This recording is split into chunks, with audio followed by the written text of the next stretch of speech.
The Assembly will hear an address by Her Excellency Sylvanie Burton, President of the Commonwealth of Dominica. I request protocol to escort Her Excellency and invite her to address the Assembly.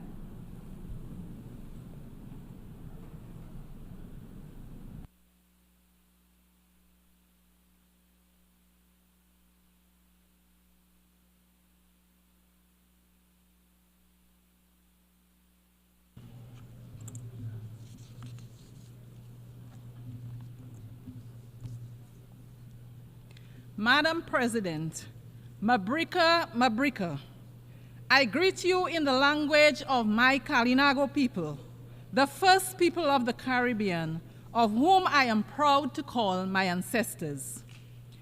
I proudly bring you warmest greetings from the citizens of the nature island of the Caribbean and the homeland of Olympian gold medalist Thea Lafont Gadson, the Commonwealth of Dominica.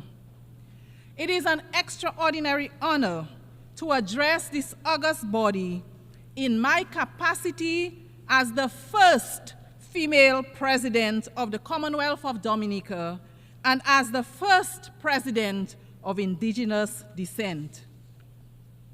Madam President, our organization was born out of the need to enable dialogue and facilitate cooperation among its members to avoid international conflict. Over time, however, our understanding of human development's contribution to peace building and civilization has improved to the point where cooperation to enhance the human condition now lies at the core of our organization's work. Madam President, progress in many spheres of human endeavor is not equitable, and deliberate action is required to ensure that the most vulnerable among us, namely women, boys, girls, the physically challenged, and senior citizens, are brought from the shadows of neglect and into the light of opportunity. In essence, Excellencies, though we are a small nation, subject to the many challenges of growth and development, we insist that we continue to be our brother's keeper and join our voice with those who believe that no one, regardless of location, race, ethnicity, gender, or religion, no one is left behind in the relentless pursuit of advancement.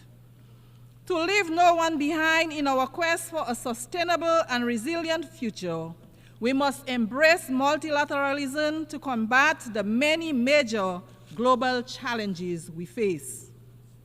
Madam President, we remain concerned that despite the resources and publicity given to UN Agenda 30, its outputs so far do not inspire confidence that we are on track to realize the much heralded goals. Alarmingly, the 2024 Sustainable Development Goals report indicates that far from building on the progress achieved during the first 5 years, and I quote, fully half of the 17 targets are showing minimal or moderate progress, while over 1/3 appear stalled or going in reverse.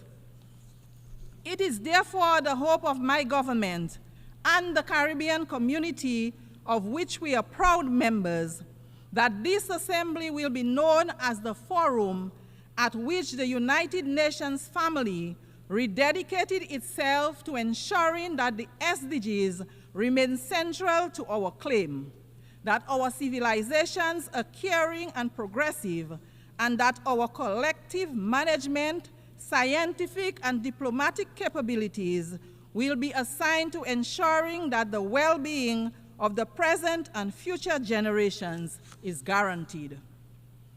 Madam President, for example, despite SDG 3, good health and well-being, the growing burden of non-communicable diseases, NCDs, is an urgent crisis that calls for unified and aggressive approach by all global leaders. The World Health Organization, WHO, concludes that NCDs such as cardiovascular disease, diabetes, hypertension, cancers, and chronic respiratory diseases account for 75% of all deaths worldwide.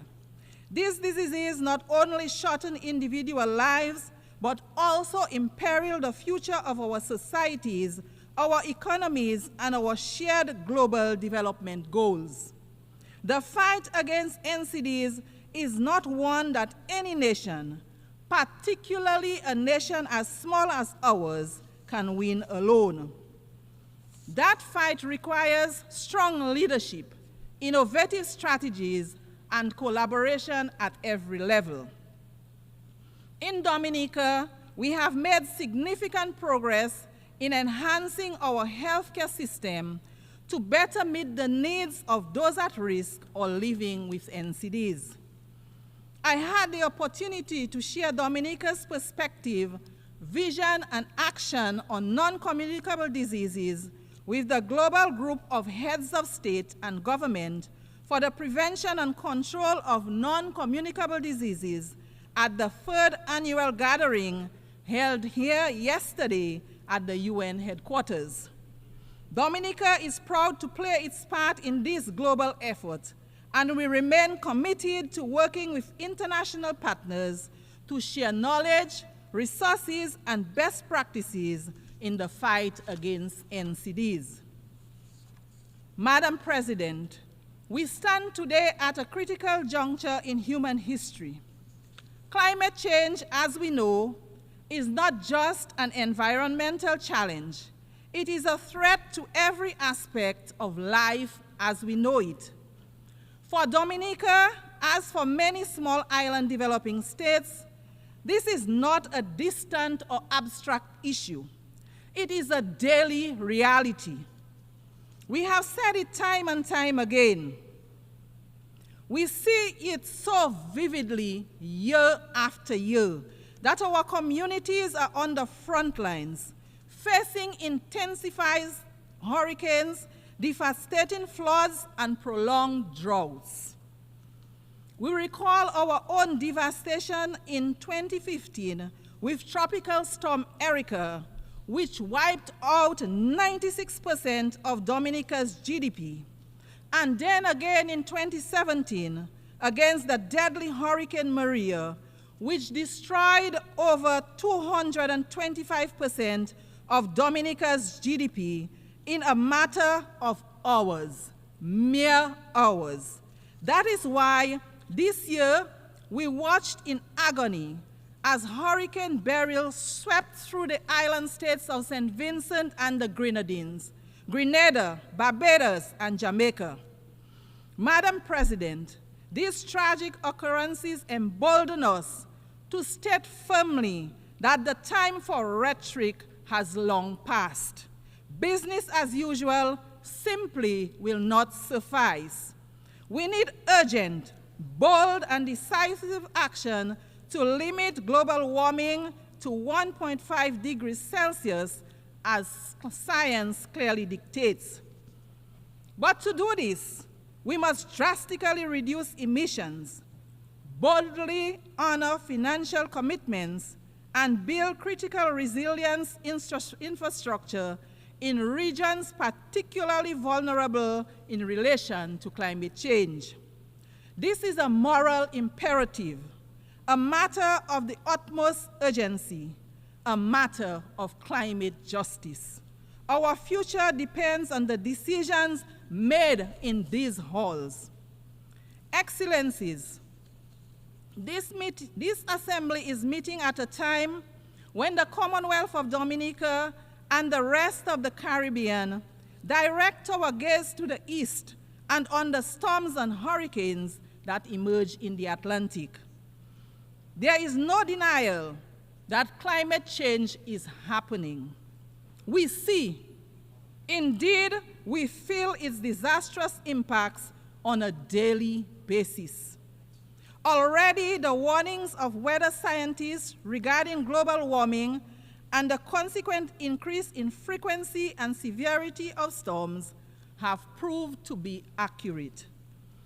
The government and people of Dominica stand in solidarity with our sister CARICOM nations and others adversely affected by this year's storms. Dominica, along with other Caribbean states, have already prioritized the development of national climate adaptation strategies, invested in resilient infrastructure and agriculture, invested in community education and in renewable energy.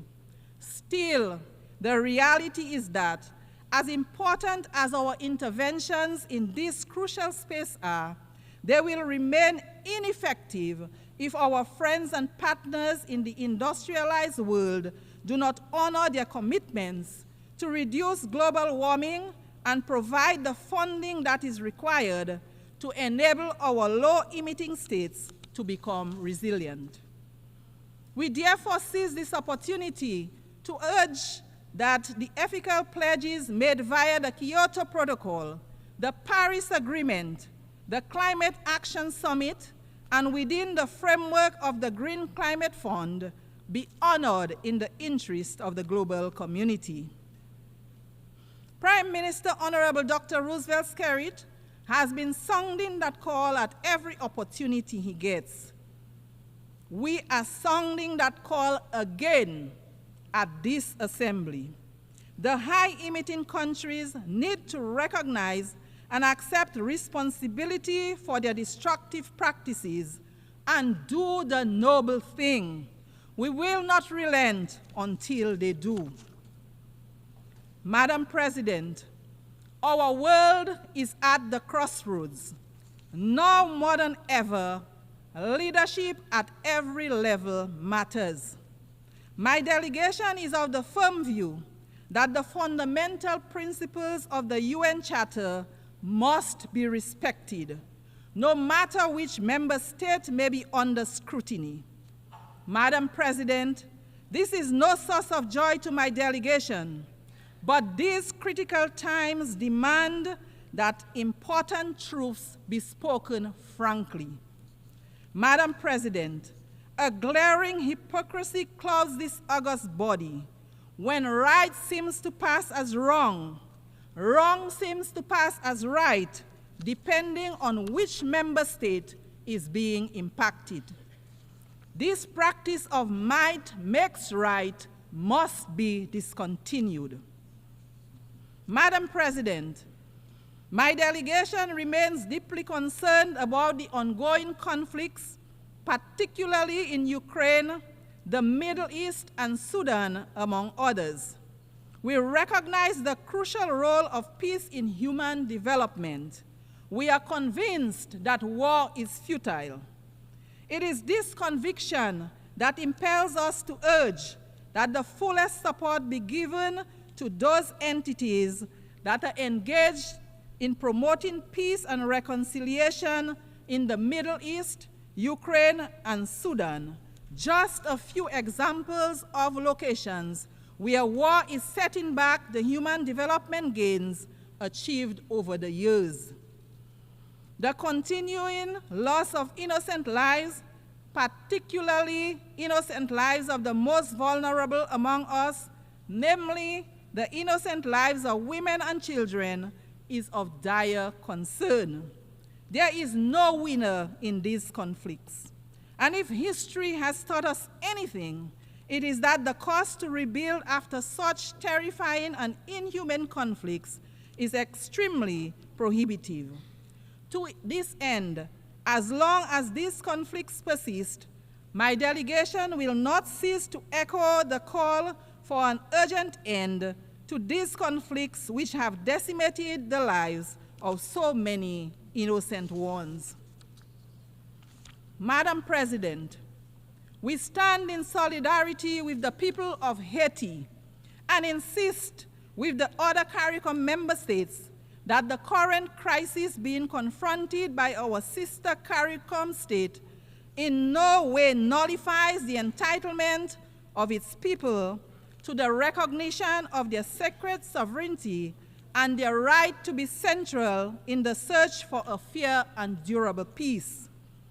The government of Dominica remains convinced that the present challenges faced by our sister CARICOM state are in part related to the glorious contribution Haiti made to the quest for justice and freedom in our region and the world.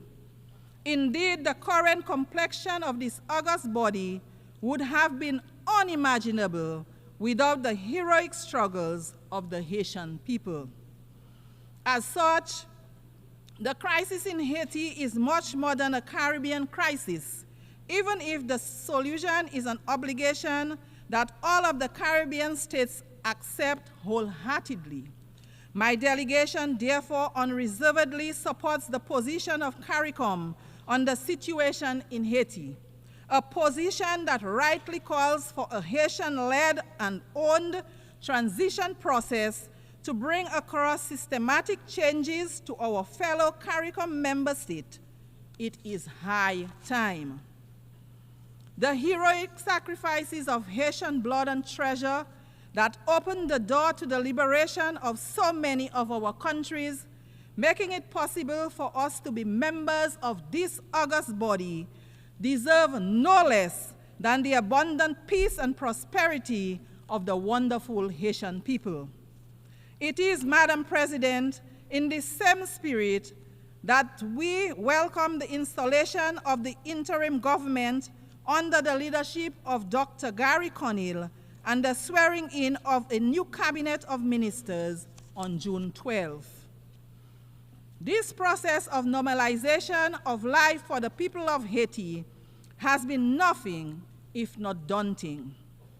However, with the support of the international community, there is a glimmer of hope, the dawning of a new day as progress is being made.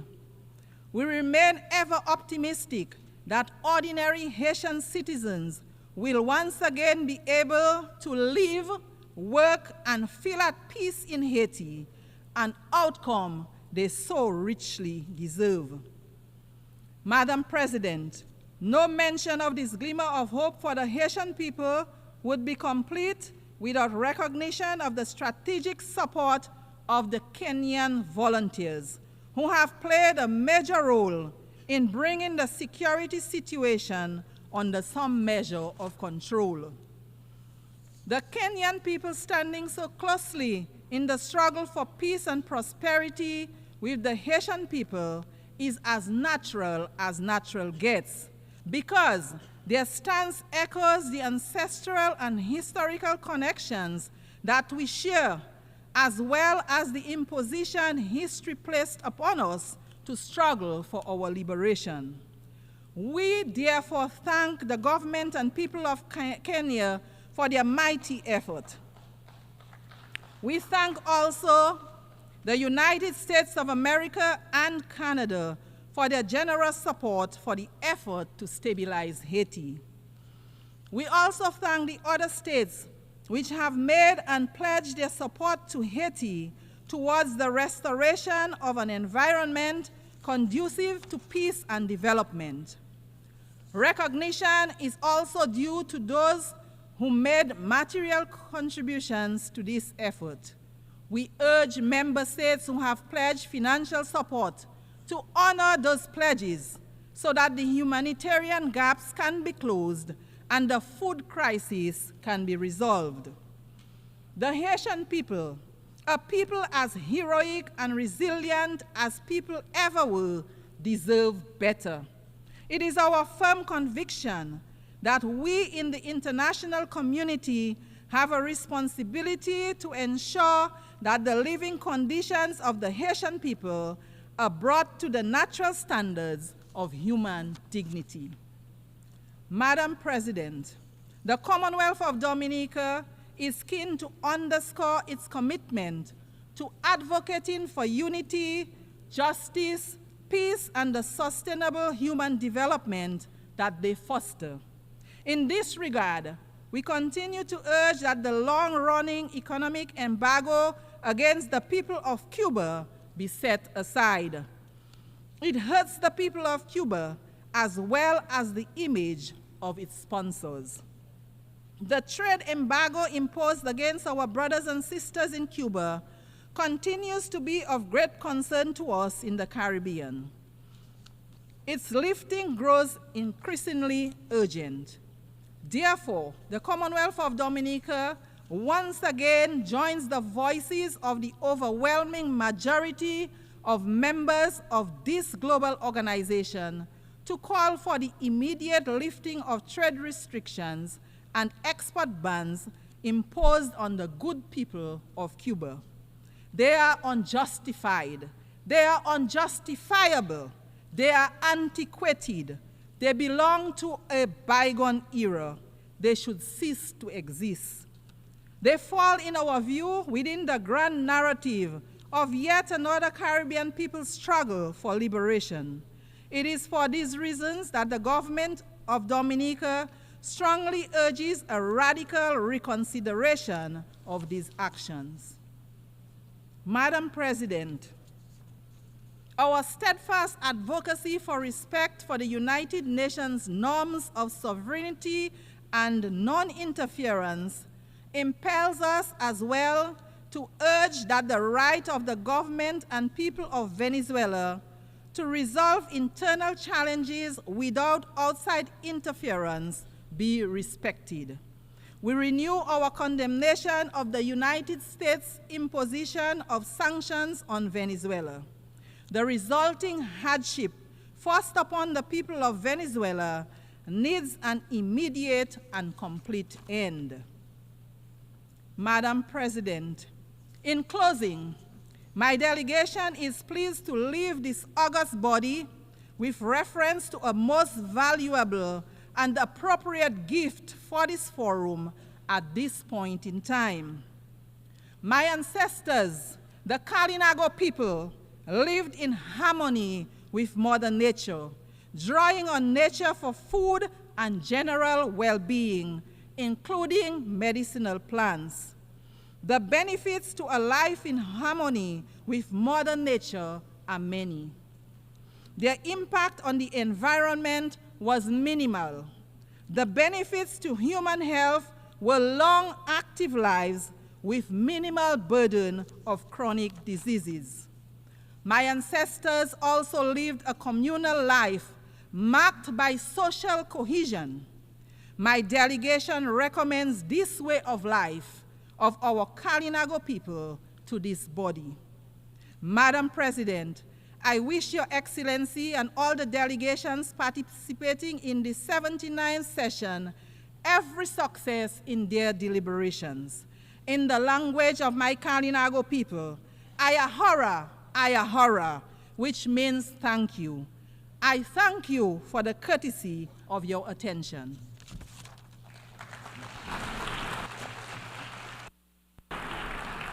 On behalf of the Assembly, I wish to thank the President of the Commonwealth of Dominica.